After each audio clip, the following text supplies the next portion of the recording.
ಪ್ರೀತಿಸ್ತಾ ಇದ್ದಂತಹ ಹುಡುಗಿಯ ಜೊತೆಗೆ ಮಾತನಾಡಿ ರೂಮ್ ಒಳಗೆ ಹೋದಂತಹ ಯುವಕನೋರ್ವ ಕೆಲವೇ ಹೊತ್ತಿನಲ್ಲಿ ನೇಣು ಬಿಗಿದುಕೊಂಡು ಆತ್ಮಹತ್ಯೆ ಮಾಡಿಕೊಂಡಂತಹ ಘಟನೆ ಉಡುಪಿ ಕುಂಜಿಬೆಟ್ಟುವಿನಲ್ಲಿ ನಡೆದಿದೆ. ಕುಂಜಿಬೆಟ್ಟು ನಿವಾಸಿ 28 ವರ್ಷ ಪ್ರಾಯದ ರಂಜಿತ್ ಆತ್ಮಹತ್ಯೆಗೆ ಶರಣಾದ ಯುವಕ. ಜನವರಿ 29ರಂದು ರಂಜಿತ್ ಪೇಂಟಿಂಗ್ ಕೆಲಸ ಮುಗಿಸಿ ಮನೆಗೆ ಬಂದು ಮನೆಯವರೊಟ್ಟಿಗೆ ಮಾತನಾಡಿದ್ರು. ಅನಂತರ ತಾನು ಪ್ರೀತಿಸ್ತಾ ಇದ್ದ ಹುಡುಗಿ ಜೊತೆ ಫೋನಿನಲ್ಲಿ ಮಾತನಾಡುತ್ತಾ ಅವರ ರೂಮಿನೊಳಗೆ ಹೋಗಿದ್ದಾರೆ. ರಾತ್ರಿ ವೇಳೆ ಮನೆಯ ವಾಟರ್ ಟ್ಯಾಂಕಿನ ನೀರು ತುಂಬಿ ಕೆಳಗೆ ಬೀಳ್ತಾ ಇದ್ದುದರಿಂದ ಅವರ ತಂದೆ ವಾಟರ್ ಟ್ಯಾಂಕಿನ ವಾಲನ್ನು ಆಫ್ ಮಾಡಲು ಹೋಗುವಾಗ ರಂಜಿತ್ ಅವರ ರೂಮಿನ ಕಿಟಕಿ ತೆರೆದು ನೋಡಿದ್ದಾರೆ.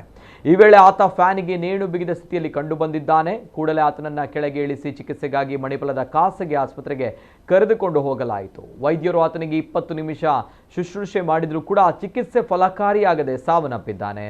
ಈ ಸಾವಿನಲ್ಲಿ ಸಂಶಯವಿರುವುದಾಗಿ ಆತನ ಅಣ್ಣ ರಕ್ಷಿತ್ ಅವರು ನೀಡಿರುವಂತಹ ದೂರಿನಂತೆ ನಗರ ಠಾಣೆಯಲ್ಲಿ ಪ್ರಕರಣ ದಾಖಲಾಗಿದೆ.